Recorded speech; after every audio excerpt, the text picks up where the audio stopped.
எல்லோருக்கும் வணக்கம். இந்த வீடியோவில் புதன் சாரம் வாங்கிய கிரகம் யோகம் செய்யுமா?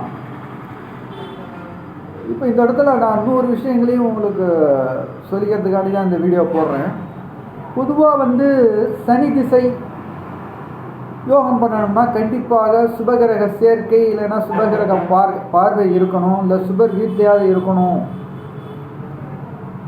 அப்படியா அப்படின்னு கேட்டிங்கன்னா கண்டிப்பாக இல்லை அப்படின்னு தான் சொல்லுவேன். ஏன்னா இந்த ராகு கேதுக்களை தவிர்த்து மற்ற கிரகங்கள் அதிகமாக என்ன சாரம் வாங்கியிருக்கோ அதை தான் அதிகமாக செய்யும். இது என்னுடைய 30 வருட அனுபவத்தில் இதை நான் சொல்லிக்கிறேன். அதுக்கு தான் இந்த வீடியோ நான் போடுறேன். இப்போ இந்த சாரம் முக்கியங்கிறத நம்ம தெரிஞ்சுக்கிறதுக்கு தான் இந்த வீடியோ. ஒருத்தருக்கு துலா லக்னம், அவர் துலா லக்னம், அவருக்கு சனி திசை. சனி எங்கே இருக்குது அப்படின்னு கேட்டிங்கன்னா 2ஆம் இடத்தில் விருச்சகத்தில் சனி அவருக்கு. இந்த இடத்துல அவருக்கு எந்த விதமான சுபகிரக பார்வைகளும் அவருக்கு இல்லை. சனியை எந்த சுபகிரகமும் பார்க்கல. ஆனால் அவருக்கு லக்னாதிபதி எங்கே இருக்குது அப்படின்னு கேட்டிங்கன்னா லக்னாதிபதி போய் 9ஆம் இடத்துல இருக்கார். இந்த சனி அவருக்கு எப்படி யோகம் செஞ்சது அப்படின்னு கேட்டிங்கன்னா எந்த விதமான சுபகிரகமும் பார்க்காம ஒரு பகை வீட்டில் செவ்வாய் வீட்டில் போய் இருக்கிற சனி திசை. துலா லக்னத்துக்கு காமனாக 4-5க்குரியவன் யோகம் அப்படின்னு பொதுவாக சொன்னாலும் அது இருக்கிற இடம் பகை வீட்டில் இருக்காரு, 2ஆம் இடத்துல இருக்கார். அப்போ சனி குடும்பத்தை கெடுக்கும் அப்படிங்கிறது நம்ம பொதுவாக சொல்லிட்டு இருந்தாலும் அவருக்கு யோகக்காரன் 2ல் இருக்கிறது யோகம்தான்.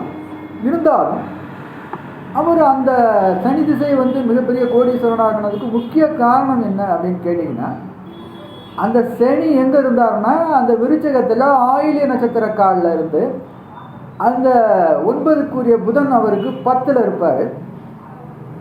லாபாதிபதி அந்த பாதகாதிபதியை நம்ம எடுத்துக்கிட்டாலும் அங்கே லாபாதிபதியாக எடுத்துக்க சூரியனோட சேர்ந்து அங்கே 10ல் உட்காந்துருந்தார். ஆக ஒரு சுபகிரகம் பார்க்காட்டியும் சனி யோகம் பண்ணும் அப்படிங்கிறதுக்கு தான் இந்த நான் வீடியோவை நான் போடுறேன்.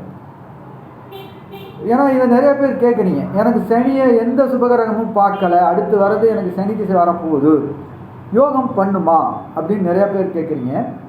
கண்டிப்பாக அது எந்த சாரத்தில் இருக்குது, உங்களுக்கு யோக சாரத்தில் இருக்கா அப்படிங்கிறது தான் ரொம்ப ரொம்ப ரொம்ப முக்கியம்.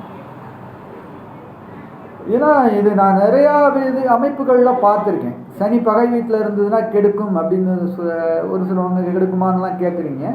கண்டிப்பாக அது இல்லை அப்படிங்கிறதுக்கு தான் இது உதாரணம். ஒரு துலா லக்னத்துக்காரருக்கு சனி எங்கே இருந்தாலும் யோகம் பண்ணும் அப்படின்னு கேட்டிங்கன்னா நிறைய அமைப்பில் இருந்து யோகம் பண்ணாத ஜாதகங்களையும் நான் பார்த்துருக்கேன். ஆக இவருக்கு யோகம் பண்ணதுக்கு காரணம் நம்ம எப்பவும் வழக்கமாக சொல்கிற லக்னாதிபதி நல்லா இருக்குது. 2வது அந்த சாரநாதனை பாக்கியாதிபதி. ஏன்னா இப்போ ஒரு நான் இன்னொரு விஷயங்களையும் உங்கள்கிட்ட பகிர்ந்துக்கிறேன். லக்னத்துக்கு நட்பு கிரகம் நட்பு சாரம் வாங்கி தசாபுத்தியை நடத்துகிறப்ப மிக அதிகமாக யோகங்களை செய்யுது. இதை நான் அனுபவத்தில் நிறைய ஜாதகங்கள்லாம் நான் பார்த்துருக்கேன். அதனால இந்த சாரான அமைப்பு நன்மையாக இருந்தால் கூட யோகம் செய்யுது அப்படிங்கிறது என்னுடைய கருத்து. ஆக புதன் சாரம் அப்படிங்கிறது எல்லாத்துக்கும் யோகம் பண்ணுமானா பண்ணாது. அது ஒரு 2-3 லக்னத்துங்களுக்கு நம்ம சொல்லலாம். துலா லக்னம், ரிஷப லக்னம், மகர லக்னத்துக்கு கூட யோகம் பண்ணும். மகர லக்னத்துக்கு பகுதி யோகம் செய்யும், ஏன்னா 6-9க்குரியவன். கும்ப லக்னத்துக்கு 5-8க்குரியவன், அதுவும் பகுதி யோகங்கள் செய்யுது. அதான் நான் பின்னாடி அது ஏன் அந்த கெடுதலான அமைப்புகள் ஏன் செய்யுதுங்கிறத நான் பின்னாடி ஒரு வீடியோ தான் உங்களுக்கு நான் தெரிவிக்கிறேன். ஆக சனி சுபகிரகம் பார்க்கலைனாலும் யோகம் செய்யும், யோக சாரத்தில் இருக்கணும் அப்படிங்கிறது தான் ரொம்ப முக்கியம். இதை பற்றி நீங்கள் விரிவாக தெரிஞ்சுக்கணும்னா என்னுடைய வாட்ஸ்அப் நம்பரை தொடர்புங்க. என்னுடைய வாட்ஸ்அப் நம்பருக்கு உங்களுடைய date of birth, time, birth place எல்லாத்தையும் அனுப்பிச்சி விட்டுட்டு நீங்கள் ஆன்லைன் மூலயமா ஜாதகம் பார்த்துக்கலாம், வாய்ஸ் மெசேஜாகவும் கேட்டுக்கலாம். என்னுடைய வீடியோக்களை நீங்கள் தொடர்ச்சியாக பார்க்கணும்னா யூடியூபை SARANI சாரணி, ஃபேஸ்புக்கை SRI ஸ்ரீன்னு சர்ச் பண்ணுங்கள். சாரணி ஸ்ரீ அஸ்ட்ராலஜி டிவின்னு வரும், மறக்காமல் சப்ஸ்கிரைப் பண்ணிட்டு பாருங்கள். உங்களுக்கு எந்த வீடியோ தேவைப்படும் அப்படிங்கிறத நீங்கள் கமெண்ட்ஸில் தெரிவிங்க, நான் போடுவேன். நன்றி, வணக்கம்.